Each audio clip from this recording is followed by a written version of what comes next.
Halo, jumpa lagi di channel Dialektika Bola, channel khusus yang membahas seputar FPL. Tapi pada video kali ini kita tidak membahas seputar review atau preview, tapi kita akan memberikan tips seputar pemain-pemain yang murah tapi berkualitas. Nanti kita akan jelasin mulai dari keeper, defender, midfielder, sampai ke forward. Ya, seperti biasa kita bersama Bung Jamie Carragher ini, analis kita yang akan membahas pemain-pemain yang ya budgetnya tidak terlalu mahal, tapi dia bisa berpotensi untuk bermain bagus dan mendulang poin. Oke, kita mulai dari kiper dulu. Gimana, Bu? Kiper kira-kira siapa saja yang harganya budgetnya mungkin under under 5 juta gitu ya, tapi dia bisa bermain bagus dan juga berpotensi untuk clean sheet. Silakan, Bu. Ya, terima kasih Bung Gary Neville. Kiper yang di bawah 5 itu saya most recommended-nya adalah Sanchez. Sanchez itu sekitar 4,5. Dan kebanyakan memang kiper yang di bawah 4,5 itu biasanya kiper kedua. Jadi tidak dikasih untuk menjadi opsi, kecuali Ben Foster. Ya, Ben Foster itu lapis kedua tapi termasuk bagus. Walaupun sekarang posisinya ada. Jadi opsi saya untuk kiper yang pertama di bawah 5 itu adalah Sanchez. Yang kedua agak atas sedikit harganya 5 kalau nggak salah itu Martinez. Sanchez itu kiper mana ya, Bung? Martinez itu cukup terjangkau. Martinez itu Watford ya. Oh, Watford ya. Kalau si Sanchez? Iya. Sanchez Brighton. Oh, Brighton. Kenapa, Bung, bisa apa murah tapi bagus? Ya. Dari apanya? Ya, untuk Sanchez dan Martinez itu memiliki secara statistik dia memblok tembakan itu tertinggi di EPL. Ya karena mungkin faktor keserangnya juga banyak ya. Tapi dengan faktor serangan banyak itu dia memiliki chance blocknya cukup tinggi dengan harga yang rendah ya tentu saja. Makanya ini pilihan yang bagus untuk para pemain IPL yang mencari kiper-kiper harga terjangkau tapi kualitasnya super. Ya. Gitu. Kalau untuk saat ini tetap opsi premiumnya tentu saja jatuh di Mendy, kemudian Loris, itu masih kiper-kiper premium tentu saja. Tapi bagi saya tadi Sanchez dan Martinez adalah diferensiasi untuk seorang kiper. Itu Bung Gary Neville kalau kiper. Jadi ada Sanchez dan Martinez ya. Oke, kemudian lanjut untuk defendernya, Bung. Kira aja nih yang harganya nggak begitu mahal, tapi dia bermainnya cukup bagus dan mungkin bisa membawa timnya tidak kebobolan.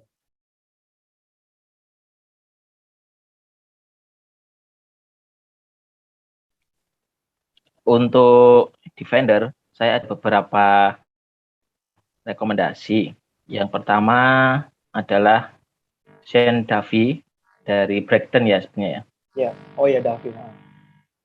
Duffy dari Brighton itu bagus. Dia memiliki peluang menusuk ke luar kotak ke dalam kotak penalti cukup sering. Kemudian expected goal-nya atau kemampuan untuk membantu serangan itu juga tinggi, dan secara fixture juga cukup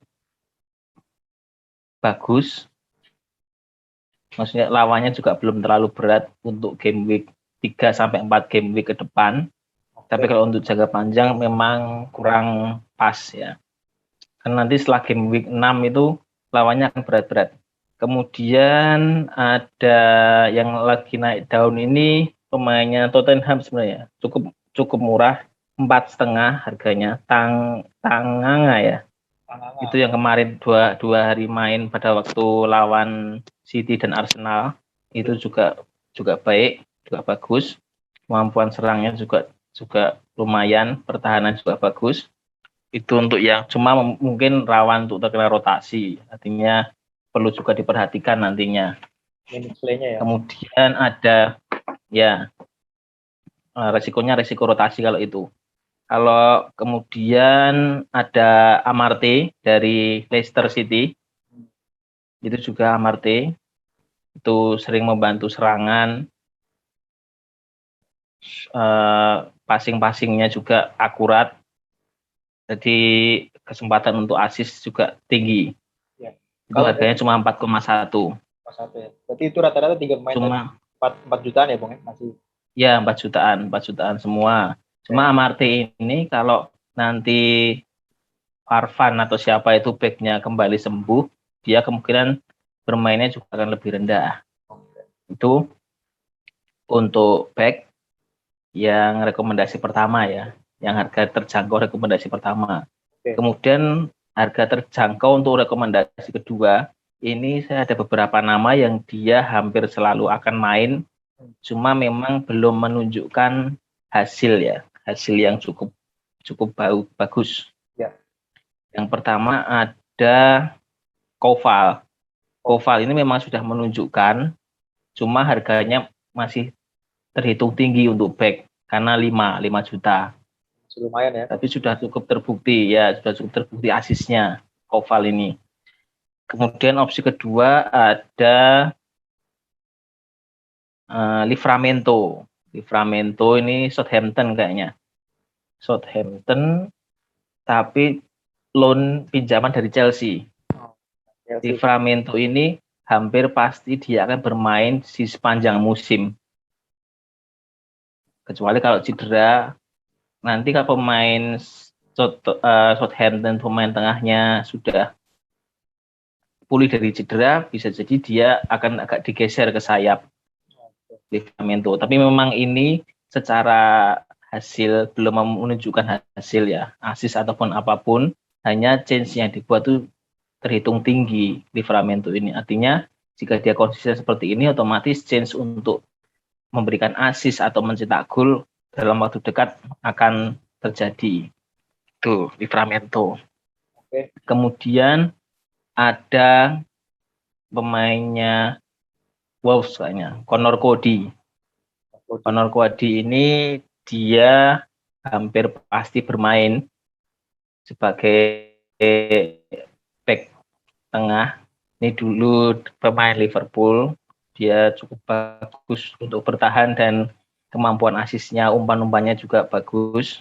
Ini memang belum menunjukkan hasil juga, tapi secara statistiknya dia cukup sering menusuk ke depan, membantu serangan. Nah ini Conor Cody ini kalau saya boleh bilang dia bisa menjadi opsi kedua sebagai kapten di game week 4, 5, 6. Sebagai seorang defender, tapi tentu biasanya teman-teman memilih kapten itu kalau nggak striker ya pemain tengah. Ya jarang yang memilih back. Nah seandainya ingin memilih back maka Conor Cody ini jadi pilihan yang tepat. Cuma memang agak beresiko kalau memilih back ya. Itu di harga berapa, Bung? 4,5. 4,5 ya, masih. 4,5. Ya, untuk back rata-rata saya ambil yang 4 jutaan.